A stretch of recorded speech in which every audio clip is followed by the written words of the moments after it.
Now, the Apostle Paul wrote a letter to the church at Corinth. Actually, he wrote 2 letters. And I'm going to start out by reading just one verse out of his first letter to the Corinthians. 1 Corinthians 15:45, he says this, "And so it is written, the first man, Adam, was made a living soul. The last Adam was made a quickening spirit." Wait a minute, I thought there was only one Adam in the Garden of Eden. What's he talking about, a first Adam and a last Adam? Was he a twin? Did Eve have 2 husbands? What's he talking about, 2 Adams? Well, he tells us the first Adam was made a living soul. As we know from reading the book of Genesis, one day, nothing that we know of existence did not exist. And one day, God stood on the edge of eternity and said, "Let there be light." And everything that we know of existence came into existence.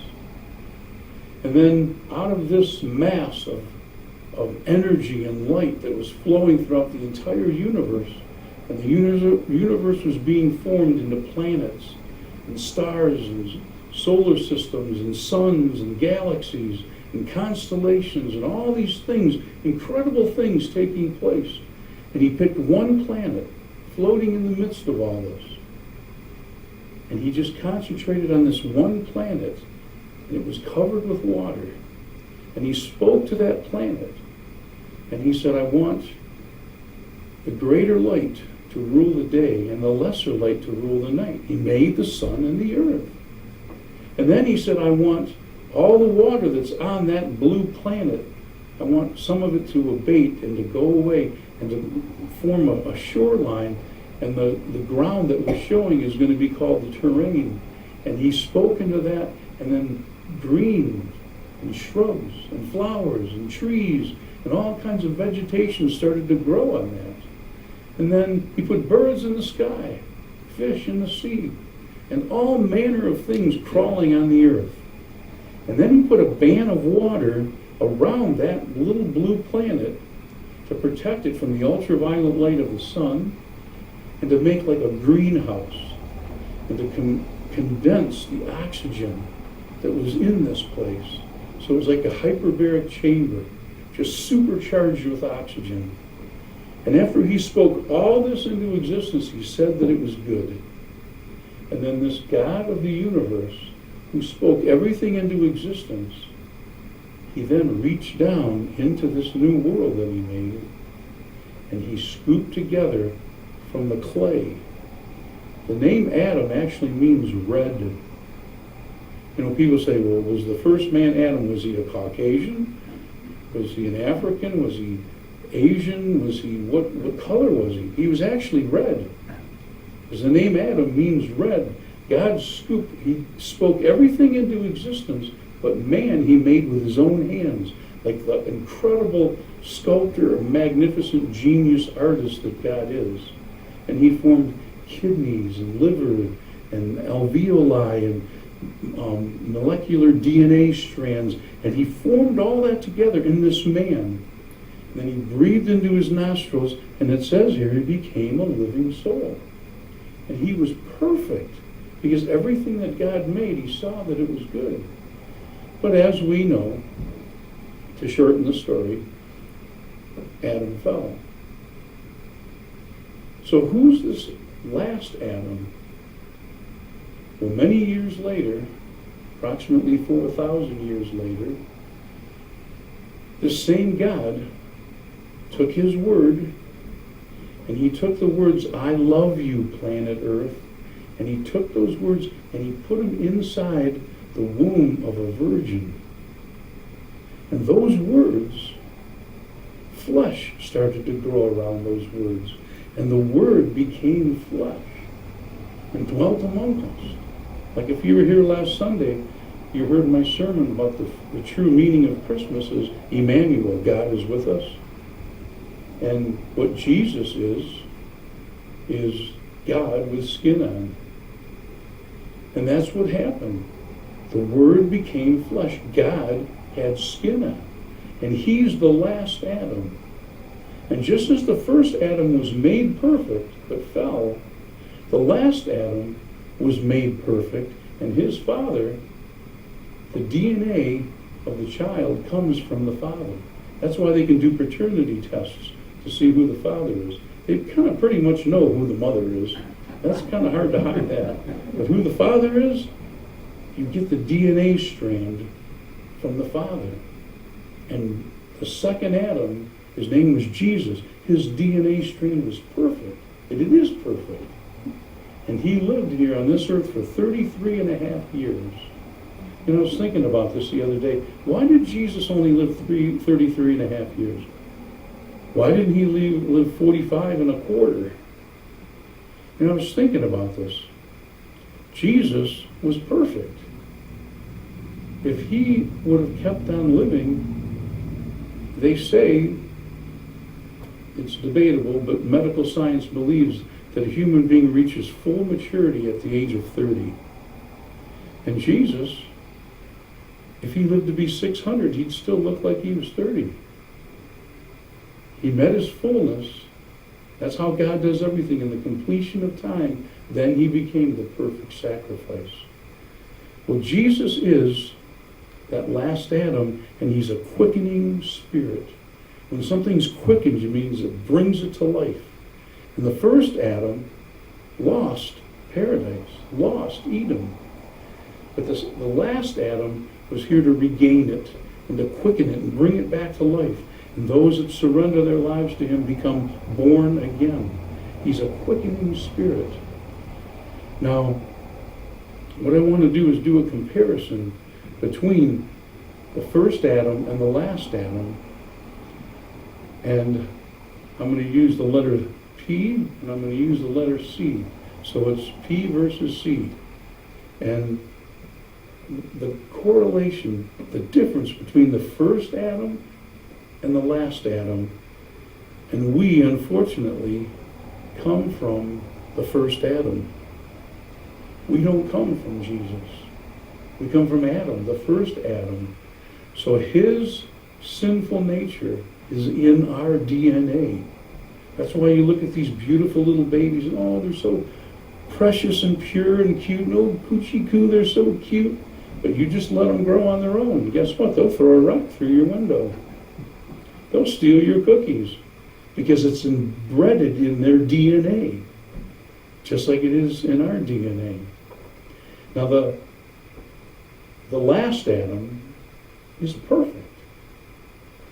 And what I don't know why the Lord showed me this, but he just led me to the second letter that the Apostle Paul wrote to the church at Corinth. And all these correlations are going to be found in the 4th chapter of 2 Corinthians. The second Adam is perfect. He never fell. He said, sin has no part in me. In 2 Corinthians 4 and verse 6, it says, for God, who commanded the light to shine out of darkness, hath shined in our hearts, to give the light of the knowledge of the glory of God in the face of Jesus Christ. This God who said, let there be light, and this light came out of darkness, is now coming through the very face of Jesus Christ. And it shines in our hearts. And you know what that light does when it shines in our hearts? It gives us knowledge of that glory that can be found only in Jesus. Jesus is perfect. Now we, unfortunately, are corrupted. You know the word sophisticated? He was very sophisticated. Look that up in Webster's dictionary. You know what the definition of the word sophisticated is? Corrupted. When someone's sophisticated, they've been around the world and they've seen things. When somebody is naive, they've just been, kept on the farm and don't see what's going on in the world. When someone's sophisticated, they've traveled the world. When you're in Rome, do as the Romans. And they're very sophisticated. Yeah, they've been corrupted by this world. And we, each one of us, unfortunately, have been corrupted by this world. In 2 Corinthians 4, verses 8 through 10, It says, we are troubled on every side, yet not distressed. We are perplexed, but not in despair. Persecuted, but not forsaken.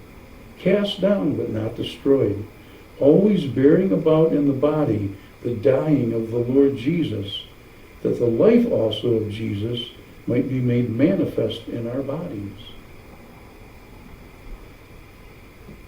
It's not easy living on the planet Earth. It's perplexing. It's stressful. Sometimes you're in despair. Sometimes all these things, but we're not without hope because of the second Adam. But while we have given our lives to Jesus, are trying our best to live for him and live with him, we're carrying around in our body this body that's dying. I don't want to scare you, and I don't want to be negative. I was thinking, this is a new year. I got to be positive message for the new year, and then the Lord gives me this, and it's like, Lord, this isn't very positive, but it's the truth. I don't want to scare you, but the body you're living in is dying. There's an old song by Bob Dylan, and I believe he was saved for a while, but I think he's fallen away. It's called Saved. He says, I was born stone cold dead as I stepped out of the womb. And as we're getting older, every day our body's dying. If you don't believe me, look in the mirror. Bobette was showing me some of the videos that she videotaped last night. I guess we're going to have to give her blackmail so that these don't get out on the internet. But she was showing a picture of me singing an Elvis song, and I'm thinking, who is that fat old man? I don't know. He's not the guy I think of in here. But this body is dying.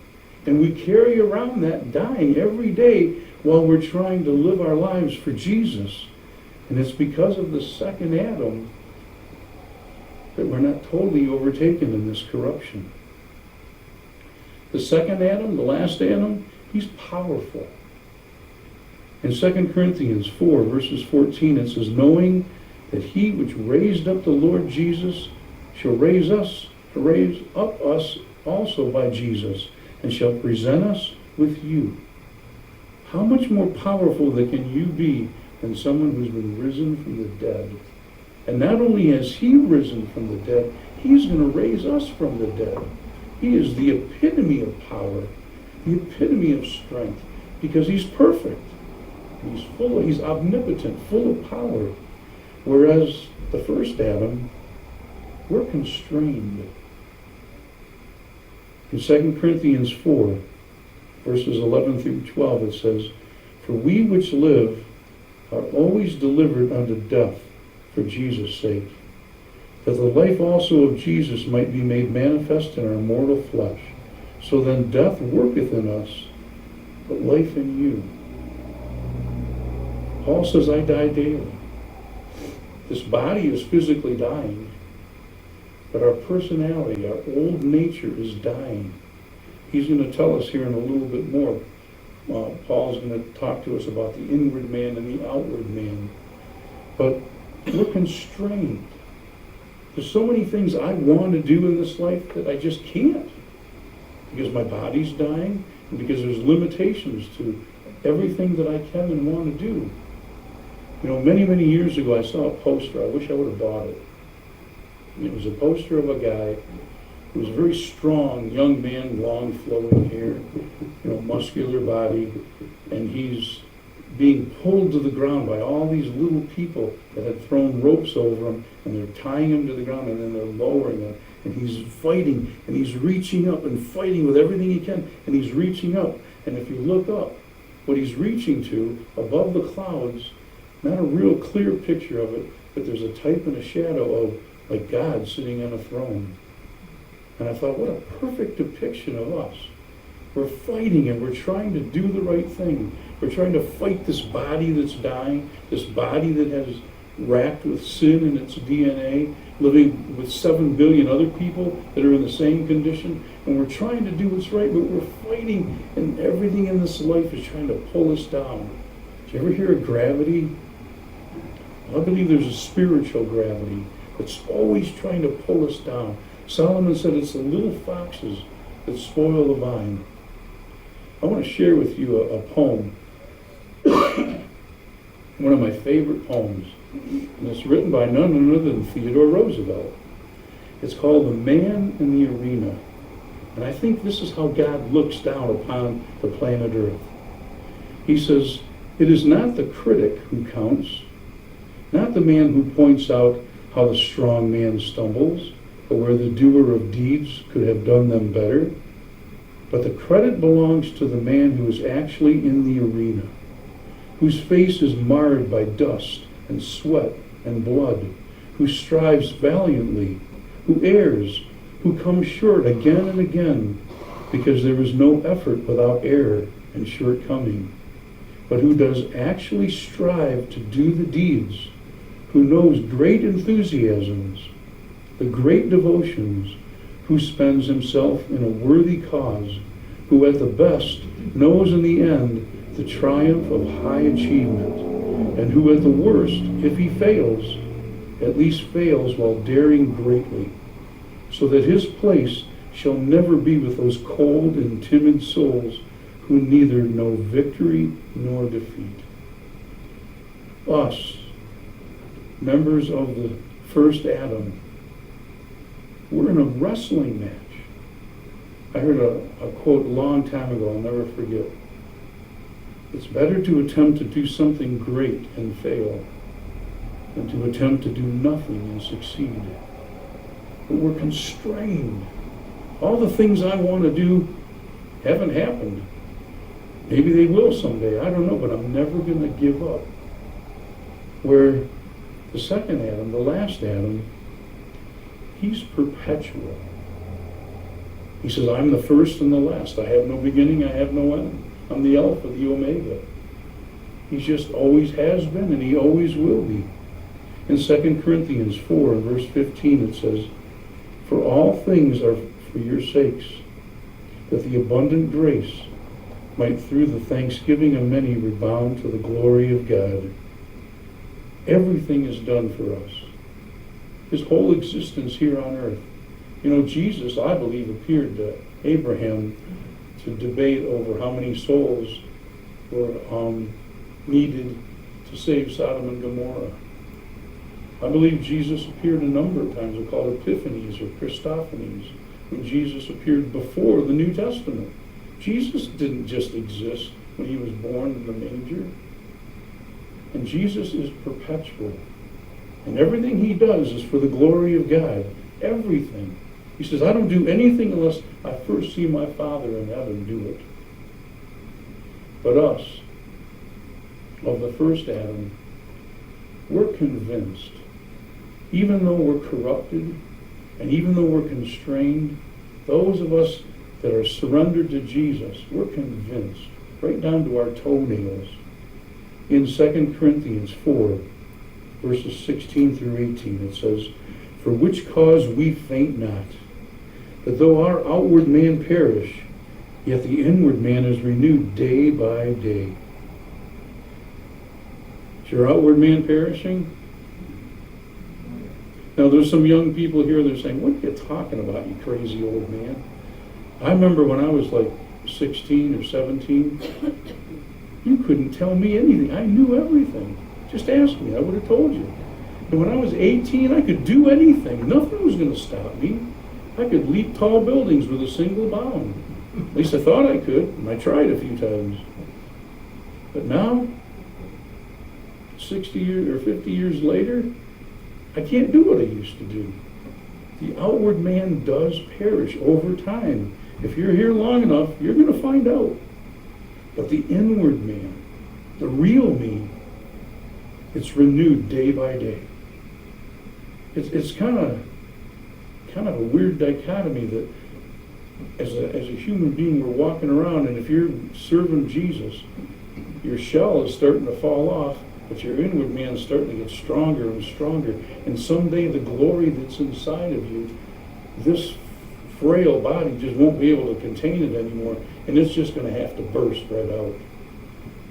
And it says, he says, "For our light affliction, which is but for a moment, worketh for us a far more exceeding and eternal weight of glory, You know, as your body starts to weaken in the things you can't do, and I can't remember how it goes, but Bobbitt's dad had a poem once that he read about. I never thought in my old age I'd be spending so much time with these two guys named Arthur for arthritis and Ben for Bengay. And as that continues, and sometimes life is hard, sometimes life hurts. I told Bobbette, it's time for us to get a new chair. She goes, why? I said, there's something wrong with ours. Every time I get out of the chair, it makes noise. What are you talking about? It goes, ooh, ah, ee, ah, every time I get out of that chair. It never used to do that. But you know what God says? He calls it just a light affliction. Paul says, I reckon the troubles, the trials, the tribulations of this world, they're not even worthy to be mentioned. And what God says here, this light affliction that worketh in us for just a moment, we're just like a vapor that passes across the earth. It's a moment. You know, I was watching this thing on, I can't remember where I was watching it, on TV or on the internet or something, about all the people that passed away in the year 2022. And it's like two people had to sneak in real quick, Barbara Walters and Pope Benedict. It's like, gotta hurry up and die before 2022 is over. But just how quickly life just passes. But we are convinced that there's more to my existence than what I see in this world. Because this is one of my favorite scriptures. If you've been around here any length of time, you know how many times I use this verse. But this is how it was meant to be used in the first place. Paul says, with all that, he says, but we look not at the things that are seen. I don't look at my body. I don't look at my house, my car, my clothes, where I work. I don't look at any of that stuff. I mean, yeah, I see it. I have to acknowledge it's there. But that's not what I'm putting my focus on. That's not what I'm leaning into. Because the things that are seen, they're temporal. I guarantee you, none of you will be here 100 years from now. I guarantee you. But I also guarantee you, you're going to be somewhere. Because God made us. When he breathed into Adam's nostrils, he became a living soul. And when God creates something, it lives forever. Maybe not physically, but that soul, that spirit lives forever. And he says the things that are seen, they're just temporal. But the things which are not seen are eternal. We're looking for a kingdom that can't be seen with human eyes. But I see that kingdom sometimes more clearly than I see the White House or the Kremlin or the Vatican. Those are just crumbling right in front of my eyes. No respect for those anymore. But I'm looking for a kingdom, and I can almost see it. And it's eternal. Now, having said all that, I said all that to say this. I have no idea what's going to happen in 2023. I could make predictions just like the best of them. But I'll be honest with you, I haven't been given a vision or a dream or heard a voice from on high. Thus saith the Lord. I have no idea. I'm just in the same boat you are. But I can tell you three things that I guarantee you are going to happen. Number one, he's going to see us through. Because he's got an excellent track record. And no matter what happens next week, I mean, you hear all these theories and agendas about what's going to happen. Someone's going to get thrown out of power. Someone's going to be brought in. He's going to die. She's going to die. They're going to rise out of nowhere. And people that we thought were dead are really not. And all these wild different stories. I don't know what's going to happen. I'm living in the age where, I'll be honest with you, absolutely nothing would surprise me. But no matter what happens, my God is going to take care of me. He's going to take care of you because we're convinced. Even though we're corrupted because of our great ancestor Adam, even though we're constrained and can't do all we'd like to do, we're convinced But God's going to see us through. He says, be of good cheer, my little children. I've overcome this world. He's not worried about it. He says, peace I give you. My peace give I unto you. Not as the world giveth, give I unto you. Let not your heart be troubled, not let it be afraid. He's saying, just relax. Trust me. I'm going to see you through. It might be a bumpy ride, but think about this. I heard now to go to Disney World, it costs $189 a person. So you're going to pay $189 to go then pay $20 for a hamburger and $10 for a Coca-Cola, only so you can get strapped in some ride and get thrown all over the place. Oh, I'm going to die, I'm going to die. Oh, no, I didn't die. Well, guess what? Next year, you get to go on a ride. And there may be sometimes you think, I'm going to die, but you're not going to die. Don't worry about it. You're going to be okay. And it won't cost you anything. And a Coca-Cola won't cost $10. He's going to see us through. Guaranteed. 100% guaranteed. And if for some reason this is the year he calls you home, you won't want your money back. You won't say, oh, I'm disappointed. I wish I could stay on the planet Earth another year. No matter what happens, he's got it covered. The other thing that guaranteed, I know, he can still use us. Now I look around this room, there's people of all different ages. And young people, we say, oh, well, they're too young. God can't really use them. Older people say, oh, they're too old. They've reached their prime. God can't use them. And I got 3 words for you. And you know what they are. Baloney. God can use and will use anybody. Like we just talked about a few minutes ago. This small gathering of believers, we're going to change the world of a bunch of little kids in Pakistan. I've never been to Pakistan, have you? But we're going to change their lives. God can use us. I don't care how much money you make. I don't care how strong you are, how smart you are, how many people you know. God can and will. He's going to use us this year. All we got to do, we're studying Revelation on Wednesday. He who has ears to hear, just listen and do what he tells you to do. Before I get to the third thing, I want to just share with you 3 stories that, I don't know why, they just came to me this week and I just feel like I'm supposed to share them. The children of Israel were slaves in Egypt for 400 years. Now they say, genealogists say that 40 years basically equals a generation.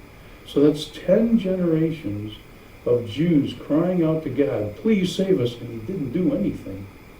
400 years, they're slaves. And it wasn't easy being a slave back then. It's never easy being a slave. But back in those days, and then God brought him a deliverer. And he spoke to him out of a burning bush. He said, hey, yo, Mo, come here, I got a job for you to do. So Moses goes to Pharaoh and he says, hey, Pharaoh, how you doing? He says, God told me to tell you, let his people go. And he says, oh, okay. Where do you want me to let them go? Is that how it went? No. He made it even harder.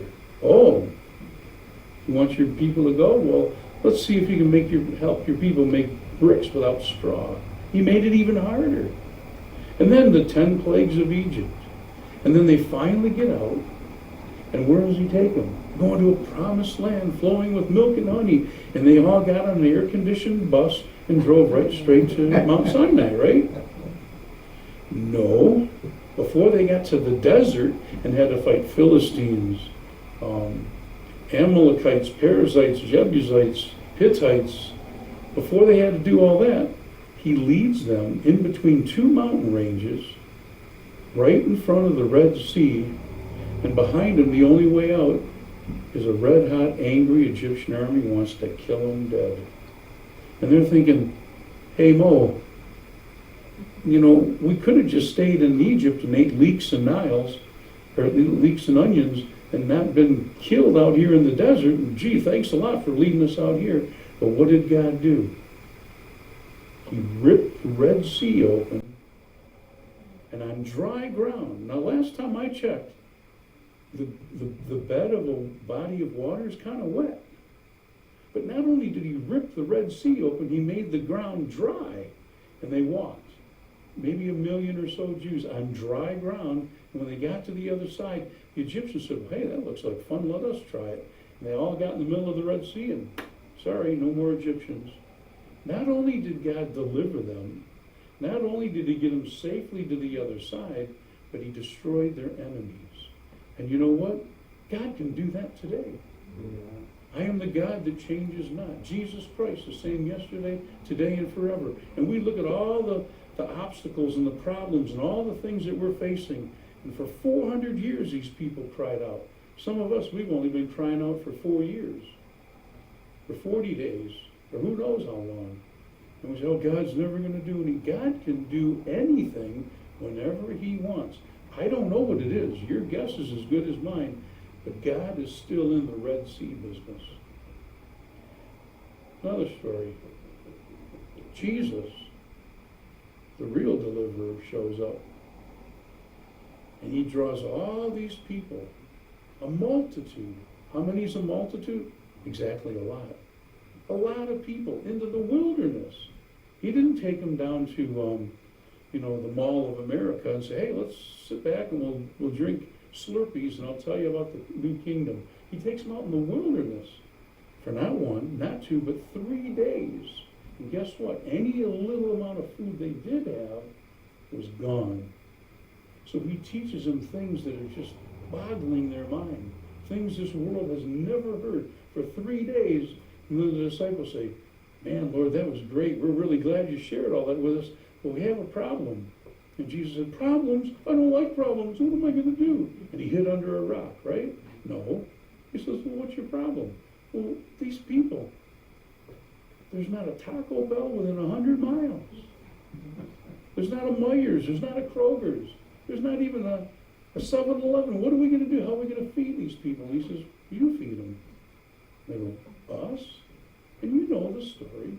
He took a little boy's lunch with just a couple loaves of bread, a couple fish. Dallas Jenkins, who's writing The Chosen, he said, it's not our job to feed the 5,000. Our job is just to provide the bread and fish. So they provided the bread and fish. And Jesus blessed it and fed 5,000 men. And then, sorry ladies, 5,000 women, because each of those guys probably brought a lady with them. And then they might have brought their kids. 15,000 people he fed with a little boy's lunch. And then when he was done, there was so much left over they couldn't eat it all. And you know what? Jesus knew what he was doing when he led them out in the wilderness. So if Jesus is leading you this year and you're like, Lord, I love you and I'll go wherever you want me to, but why you lead me in this wilderness? Don't worry. He's got bread and fish for you. He's going to provide. And then one last story, and I'll end this. In season 1, episode 3, in case you did notice, I like The Chosen. They had an episode where Jesus is out in the wilderness with these little kids. And he's spending time with just these little kids. And when I saw that, I thought, that's not scriptural. What is this about? This doesn't make any sense. But after the 4th time watching that episode, I realized we're learning things about Jesus we would have never learned any other way. And I believe they're scriptural things. But the thing that really hit me is when Jesus asked them what they learned in their Jewish rabbi taught them in synagogue. And these little kids repeat to him the Shema. And Jesus is sitting there listening to these little children. Praise God. And the look on his face, he is so blessed. And he's probably, I can only imagine, he's probably sitting there thinking, this is why I became flesh and I left heaven to come here to innocence, the perfection. Out of his mouth, out of the mouths of babes, he has perfected praise. These innocent little children praising my Father. And what I feel like the Lord wants me to tell you is I know your life's not easy. Sometimes it hurts, sometimes you feel lonely, sometimes you're confused, sometimes you're angry. and a whole variety of emotions, good, bad, and ugly. But because you're here on a Sunday morning, you could be home sleeping or watching a football game or doing a million other things, but you're here listening to me talk about this. This is your way of praising your Father. And Jesus just says, you don't know what a blessing it is to me to see you sitting here praising and blessing your Father. That's why I came in the flesh, because of what you're doing right now. It says Jesus, when he hung on that cross, he despised the shame. He despised it. He didn't want to go through that. But for the joy that was laid before him, the joy of someday, when just imagine each one of us, we get to go up to that wedding feast table that's going to be farther than the eye can see. And we're going to sit down at that table with our glorified bodies, and angels are going to come up with that little white cloth on and say, yes, what would you like to eat? I would like the angel food cake, sir. No calories, you can eat as much as you want. And before we eat, at the end of the table, is Jesus. And his face is going to shine brighter than the noonday sun. And for this joy is why he came. So the last thing I want to remind you that's going to happen this year, number one, he's going to see us through. Number two, he's going to use us. But number three, he's closer to coming back this year than he ever has been before in history. This could be the year. Next year at this time, you might be in a glorified body walking on streets of gold. We could hear a trumpet, and all of a sudden my feet aren't on the ground. This could be the year.